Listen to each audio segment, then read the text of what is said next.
I weaponized my stepdaughter's abandonment trauma to force her submission, told her your real mom abandoned you, so respect me as your authority or else. My marriage imploded. My life imploded. I deserve every bit of it. I'm sitting in a studio apartment that costs more than my old mortgage. Court mandated. Part of the custody agreement. I had to move out of the house I shared with my ex-husband for 8 years. The house where I raised his daughter. The house where I destroyed everything. My name is Jessica. I'm 35 years old.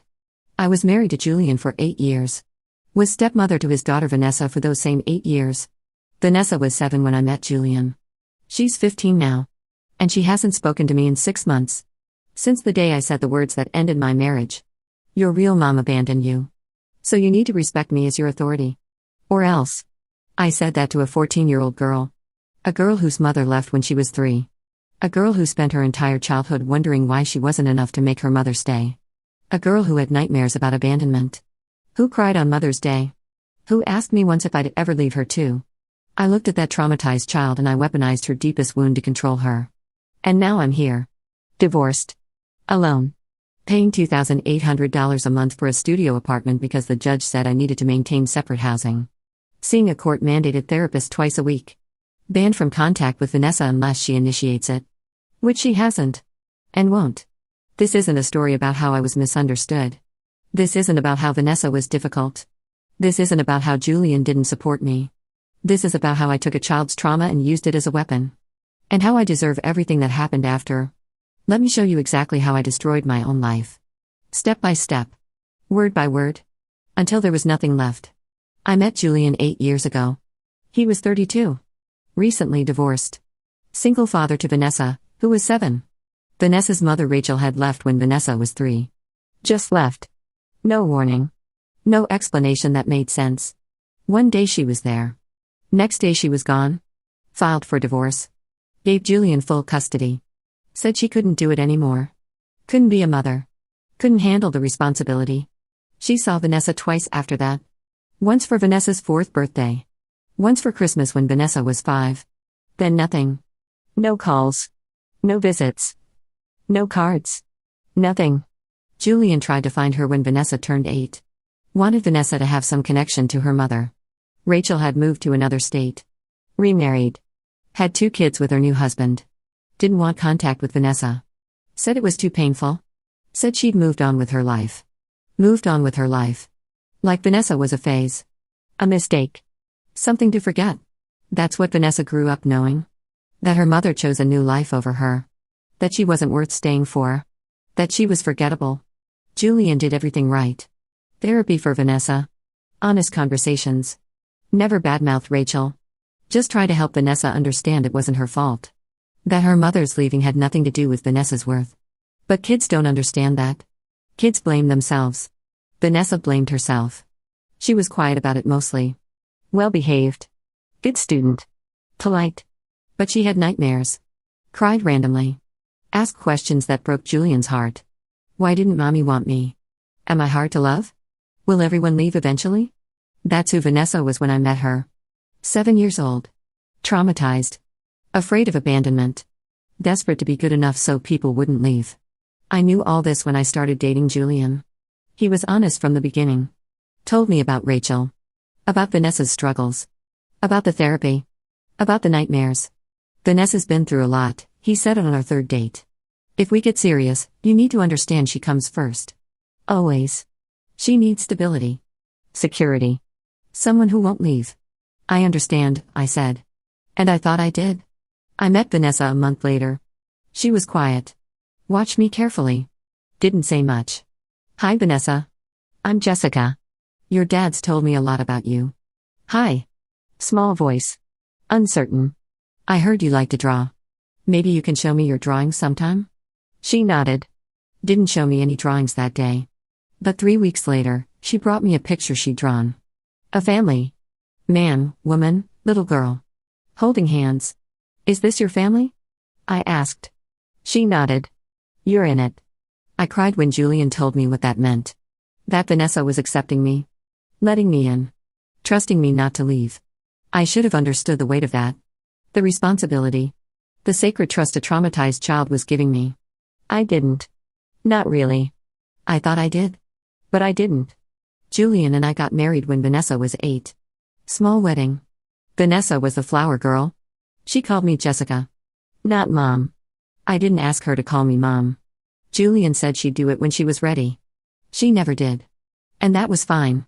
I was Jessica, Julian's wife. Vanessa's stepmom. That was enough. The first 3 years were good. Really good. Vanessa and I got along. She'd come to me with homework questions. We'd bake together. Watch movies. Normal stepmother-stepdaughter stuff. She still had nightmares sometimes. Still worried about abandonment. But she was getting better. Therapy was helping. Having a stable home was helping. Having me there consistently was helping. Year 4, things got harder. Vanessa turned 11. Started middle school. Started testing boundaries. Normal preteen stuff. But I took it personally. She'd roll her eyes when I asked her to clean her room. She'd argue about bedtime. She'd say you're not my real mom when she was mad. That last one hurt. More than it should have. Because I knew she was right. I wasn't her real mom. Her real mom had left. And I was just the replacement. I started getting frustrated. Started comparing myself to the mother who abandoned her. Started thinking I'm here. I stayed. She should respect that. Julian noticed. She's 11. This is normal. Don't take it personally. She tells me I'm not her real mom. Because you're not. And that's okay. You're her stepmom. That's important too. Just be patient. I tried to be patient. Tried to remember she was a kid. Tried to remember she was traumatized. Tried to remember my role. But year 5, it got worse. Vanessa turned 12. Full-blown attitude. Pushing back on everything. Not just with me. With Julian too. But it felt worse when she did it to me. Because Julian was her real parent. She could push back on him and it was normal parent-child conflict. When she pushed back on me, it felt like rejection. Like she was saying I didn't count. Like I was as forgettable as her real mother. I started getting angry. Started saying things I shouldn't say. I'm the one who's here. I'm the one who stayed. Show some respect. Your father and I make the rules. You follow them. You don't get to talk to me that way. I'm an adult. You're a child. Power struggles. That's what it became. Me trying to assert authority. Vanessa pushing back. Both of us escalating. Julian tried to mediate. Tried to get us to communicate better. Tried to remind me that Vanessa was a traumatized kid and I was the adult. She needs patience. Consistency. Not power struggles. I need respect. I'm her stepmother. I've been in her life for 5 years. I deserve respect. She's 12. She's testing boundaries. This is normal. Don't make it about you. But it was about me. Because every time Vanessa pushed back, I heard Rachel's choice. The choice to leave. The choice that said Vanessa wasn't worth staying for. And I was staying. I was there. I was doing the work. And Vanessa didn't even appreciate it. Year 6. Vanessa turned 13. Teenager. Everything got worse. She wanted independence. Wanted to go to the mall with friends. Wanted to stay up later. Wanted privacy. Normal teenager stuff. I saw it as disrespect.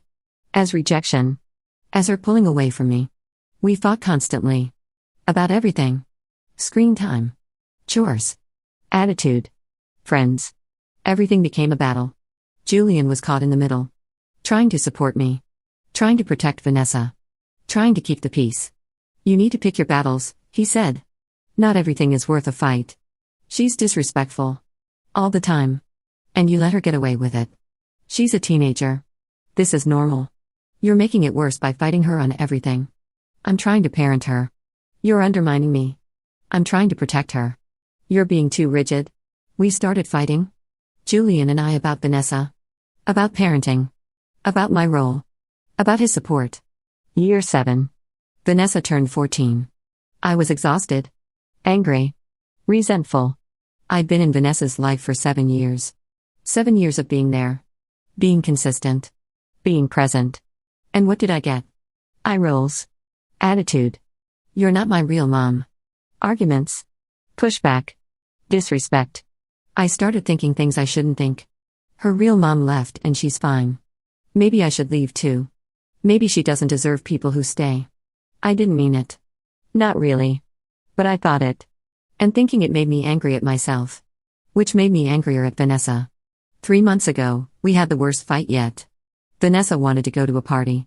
A high school party. She was 14. Julian said no. I said no. She argued. Everyone's going. You're 14. Not everyone. And we said no. This is so unfair. You never let me do anything. We let you do plenty. This party isn't happening. Dad would let me go if you weren't here. That hit hard. The implication that I was the problem. That Julian and Vanessa would be fine without me. That I was the obstacle. Go to your room. We're done discussing this. You can't tell me what to do. You're not my mom. And I snapped. All the years of frustration. All the resentment. All the comparisons to Rachel. All of it came out. You're right. I'm not your mom. Your real mom abandoned you when you were 3. She left because she didn't want to be your mother. She chose a new family over you. She has kids she actually wants. You weren't enough for her. But I'm here. I stayed. So you need to respect me as your authority. Or else. The silence was immediate. Complete. Suffocating. Vanessa's face went white. Then red. Then she started crying. Not angry crying. Broken crying. Julian stood up. What did you just say? I realized what I'd done. Realized I'd said the one thing I could never take back. Realized I'd weaponized Vanessa's deepest trauma to win an argument. I didn't mean. Gap. Julian's voice was dead. Empty. Get out of this house. Right now. Julian. You just told my daughter that her mother abandoned her. You used her trauma. Her abandonment. To control her. Gap. Before I say something I can't take back. Vanessa ran upstairs. Sobbing. Hysterical. I tried to follow her. Julian blocked me. Don't. Don't go near her. You've done enough. Pack a bag. Leave. We'll figure out the rest later. I'm sorry. I didn't mean it. I was angry. You meant it. You've been thinking it. I can see it now. All the resentment. All the comparisons. All the times you've held it over her that you stayed and Rachel didn't. Gap. I packed a bag. Left that night. Went to a hotel. Called Julian the next day. Can we talk? Through lawyers. I'm filing for divorce. Please. I made a mistake. A terrible mistake. But I love Vanessa. I love you. We can fix this. You told my traumatized daughter that her mother abandoned her because she wasn't enough. You used that to control her. You can't fix that. You broke something that can't be fixed. I'm sorry. I don't care. My daughter is having panic attacks. Nightmares worse than when she was 7. Blaming herself again for Rachel leaving. Because you told her she wasn't enough. You destroyed her. And for what? To win an argument? I didn't mean to destroy her. I was frustrated. I wanted respect. And you got what you wanted. She's terrified of you now. Thinks you'll leave too. Thinks everyone leaves because she's not enough. Just like her mother. You confirmed her worst fear. That she's unlovable. I hung up. Sat in that hotel room. Understood what I'd done. I'd taken a child's trauma. A child who'd been abandoned by her mother at 3. A child who'd spent 11 years in therapy trying to understand it wasn't her fault. A child who trusted me to stay. And I told her the abandonment was her fault. That her mother left because Vanessa wasn't enough. That she should be grateful I stayed even though she wasn't worth staying for. I confirmed every fear. Every nightmare. Every terrible thought she'd ever had about herself. And I'd done it on purpose. To win. To control. To force submission. That was 3 months ago. The divorce was finalized last month. Julian got the house. Got primary custody of Vanessa. Got everything. I got supervised visitation rights if Vanessa ever chooses to see me. Which she hasn't. And likely never will. I got court-mandated therapy. Individual therapy focusing on power dynamics and emotional abuse of minors. My therapist's words. Not mine. Emotional abuse. That's what I did. I protested at first. I didn't abuse her. I just said something in anger. My therapist looked at me. You intentionally used a child's trauma to control her behavior. You told a 14-year-old that her mother abandoned her because she wasn't enough. You did that to force submission. That's emotional abuse. I couldn't argue. Because she was right. The first month after I left, I tried to contact Vanessa. Sent letters. Texts. Tried to call. Julian blocked me. Changed Vanessa's number. Returned my letters unopened. She doesn't want contact. Respect that. I need to apologize. I need to tell her I didn't mean it. You did mean it. And even if you didn't, the damage is done. She's back in intensive therapy. Having panic attacks. Cutting herself. Because of what you said. Cutting herself. Vanessa was cutting herself. Because of me. Because I told her she was the reason her mother left. I need to fix this. You can't fix this. You destroyed her sense of self-worth. Confirmed her worst fears. Traumatized her. Again. After 7 years of her learning to trust you. You can't fix that with an apology. He was right. I couldn't fix it. I could only live with what I'd done. My friends took Julian's side. All of them. People I'd known for years. People I thought were my friends. They stopped calling. Stopped inviting me to things. Stopped responding to messages. I ran into Sarah, my best friend of 10 years, at the grocery store 2 months ago. Sarah. Hey. Can we talk? She looked at me. I don't think so. Please. I know you heard about the divorce. I need to talk to someone. I heard what you did. Julian told me. You told Vanessa her mother abandoned her because she wasn't enough. You used that to control a 14-year-old. I made a mistake. A terrible mistake. But I need support too. You don't deserve support. You abused a traumatized child. You're not the victim here. I'm not claiming to be the victim. I need help. I'm struggling. Good. You should struggle. You should feel terrible. You should live with what you did. Vanessa is cutting herself. Having panic attacks. Blaming herself for her mother leaving. Again. After years of therapy. Because of you. I know. I feel terrible. You feel terrible? Vanessa tried to kill herself last week. Did you know that? Julian found her in the bathroom. Overdosed on pills. Because you told her she wasn't enough. That her mother left because of her. The grocery store disappeared. Everything went silent. Vanessa tried to kill herself. Is she okay? She's alive. In a psychiatric hospital. Getting intensive treatment. Because of you. Sarah walked away. Left me standing in the cereal aisle. Trying to process what she'd just said. Vanessa tried to kill herself. Because of what I said. Because I weaponized her trauma. I went to the hospital. Tried to see her. They wouldn't let me in. Julian was there. Saw me. Came outside. What are you doing here? Sarah told me. About Vanessa. I need to see her. You're not seeing her. You're the reason she's here. I need to apologize. I need to tell her I didn't mean it. You did mean it. And your apology won't help. She doesn't want to see you. She's terrified of you. Thinks you hate her. Thinks you stayed out of obligation, not love. Thinks everyone sees her the way her mother did. Unlovable. Forgettable. Not worth staying for. That's not true. I don't think that. I love her. You have a terrible way of showing love. You spent 7 years building her trust. 7 years being consistent. 7 years being someone she could count on. And then you destroyed it. In one sentence. You told her she was right to be afraid. Right to think she's unlovable. Right to think everyone will leave. I was angry. I wanted respect. You wanted control. You wanted power over a traumatized child. And when she pushed back like normal teenagers do, you used her trauma as a weapon. That's not parenting. That's abuse. Don't call it abuse. What else is it? You intentionally hurt a child using information you knew would destroy her. You did it on purpose. To win. That's abuse. I left. Drove home. Sat in my studio apartment. Understood fully what I'd done. Vanessa tried to kill herself. Because I told her she wasn't enough. Because I confirmed her worst fear. Because I weaponized her abandonment trauma to force submission. And I'd done it knowing exactly what I was doing. Knowing it would hurt her. Knowing it would destroy her. Doing it anyway because I wanted to win. My therapist asked me about it in our next session. How do you feel about Vanessa's suicide attempt? Terrible. Guilty. Responsible. Are you responsible?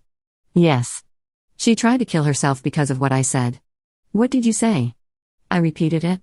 The exact words. Your real mom abandoned you. So you need to respect me as your authority. Or else. Why did you say that? I wanted her to listen. To respect me. To stop arguing. And you thought telling her that her mother abandoned her would achieve that? I thought it would remind her that I'm the one who stayed.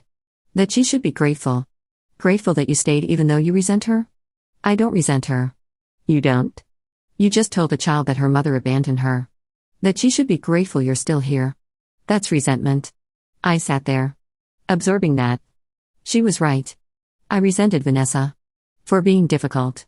For not appreciating me. For pushing back. For reminding me I wasn't her real mother. I do resent her. I've been in her life for 7 years. I've done everything. Been there. Been consistent. And she treats me like I don't matter.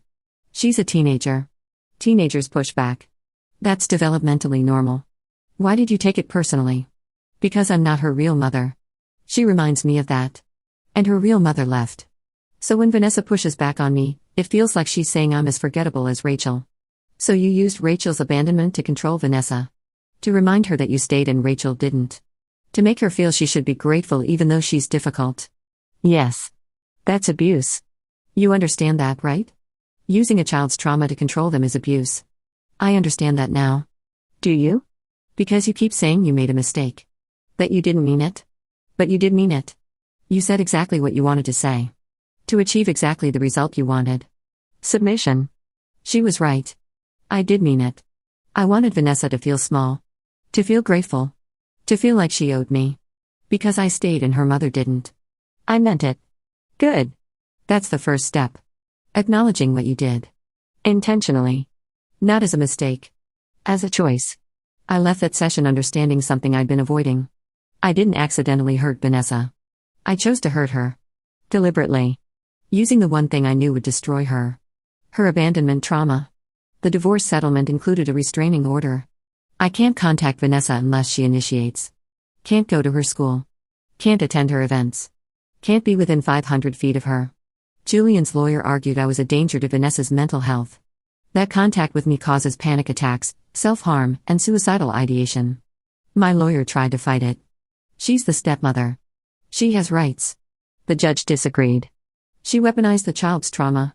Caused significant psychological harm.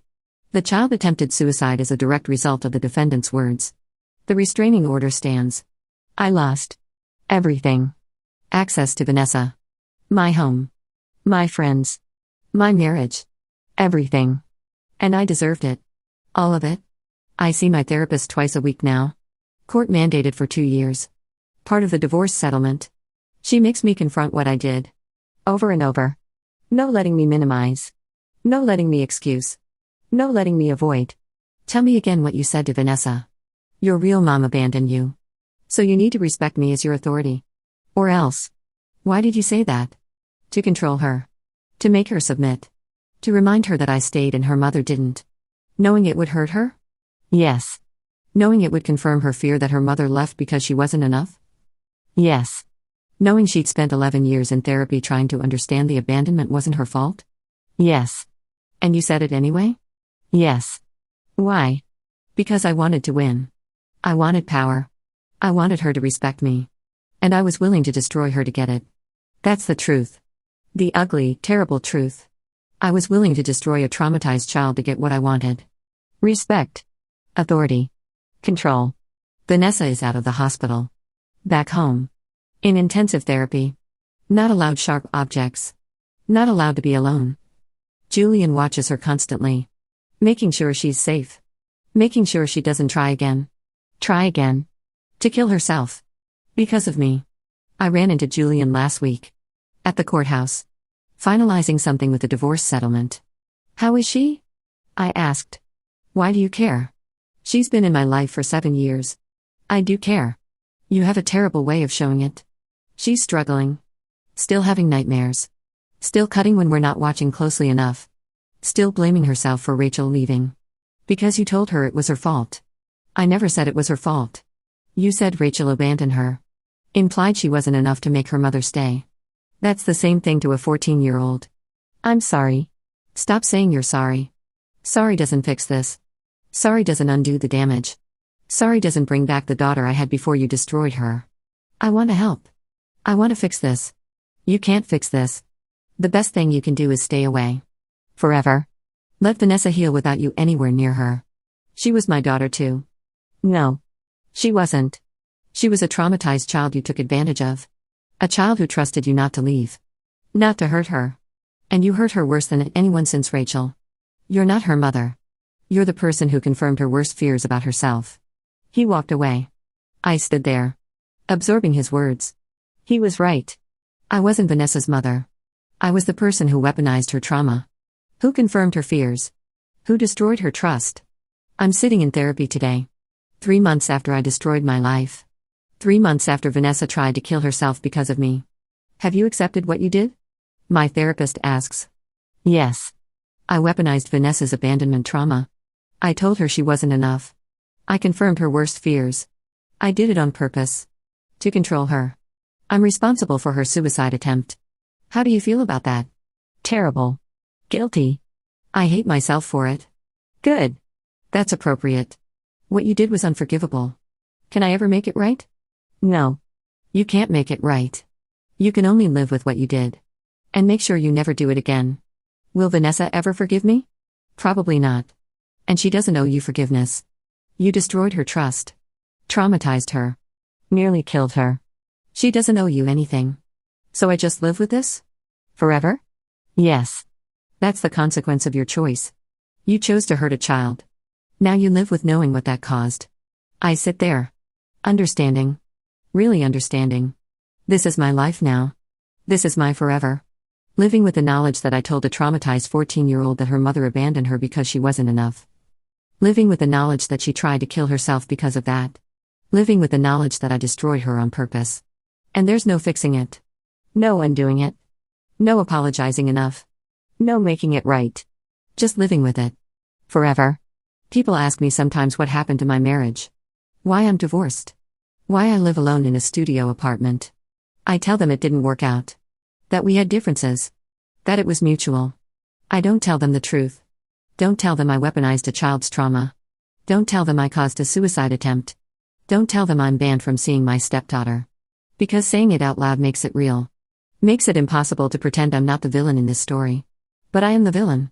I'm the adult who abused a child. Who used her trauma to control her. Who nearly killed her with words. That's who I am. That's what I did. That's what I have to live with. Vanessa is 15 now. I haven't seen her in 6 months. Haven't heard her voice. Haven't had any contact. Julian sends updates through lawyers. Required by the settlement. So I know she's alive. Improving slowly. Still in therapy. Still struggling. Still traumatized. By me. By what I said. By what I did. I wonder sometimes if she thinks about me. If she hates me. If she wishes I'd never been in her life. I wonder if she's better off without me. If Julian is better off. If everyone is. I know the answer. They are better off. Because I was toxic. Abusive. Dangerous to Vanessa's mental health. I was the person who confirmed her worst fears. Who told her she wasn't enough. Who weaponized her trauma. And now I'm gone. Out of their lives. Banned from contact. Living in a studio apartment. Paying for my choices. This is my confession. My warning. My accountability. I weaponized a child's abandonment trauma. I told her she wasn't enough. I forced submission through emotional abuse. I caused a suicide attempt. And I deserve everything that happened. The divorce. The restraining order. The loss of my stepdaughter. The therapy. The isolation. All of it. I deserve it because I chose it. I chose to hurt Vanessa. I chose to use her trauma. I chose power over compassion. And that choice destroyed everything. Including the child I claimed to love. If you're reading this and you're a step-parent, understand something. The child didn't choose you. You chose them. They don't owe you respect just because you stayed. They don't owe you gratitude just because their other parent left. They owe you nothing. You owe them everything. Safety. Consistency. Patience. Love without conditions. I forgot that. I thought Vanessa owed me respect because I stayed. Because I was there. Because I chose her when Rachel didn't. I was wrong. Vanessa didn't owe me anything. I owed her safety. And I gave her trauma instead.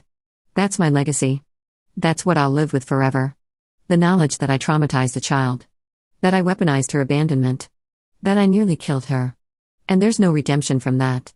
No fixing it. No making it right. Just living with it. Every day. For the rest of my life. I'm 35 years old. Divorced. Alone. Banned from seeing my stepdaughter. In court-mandated therapy. This is what I deserve. This is the consequence of weaponizing a child's trauma. And I accept it. All of it. Because I did this. I chose this. I destroyed this. And Vanessa deserves better than me. She always did.